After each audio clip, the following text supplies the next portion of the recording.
নমস্কার বন্ধুরা, আজকে চলে এসেছি আমার বাগানে। আমার বাগানটা আপনাদেরকে দেখাবো। দেখুন আমার বাগানে কত টমেটো। সব এগুলো বস্তার মধ্যে করে করা আছে। অল্প মাটি দিয়ে, নিচে পাতা খড় দিয়ে, আর উপরে অল্প মাটি দিয়ে তৈরি করেছি। দেখুন, আপনারা চাইলেও করতে পারেন। খুব সুন্দর হয়েছে আমার টমেটো গাছগুলো, আর টমেটো খুব সুন্দর এসেছে। চাইলে কিন্তু আপনারাও করতে পারেন। দেখুন কিভাবে টমেটো এসেছে। আমার প্রতিটি গাছের মধ্যে এত সুন্দর করে টমেটো এসেছে।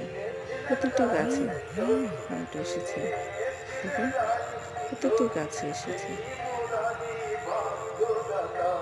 বাজারে খুব সস্তায় পেয়ে গেল, বাড়িতে আছে এগুলো অনেক মায়া মমতায় ভরা।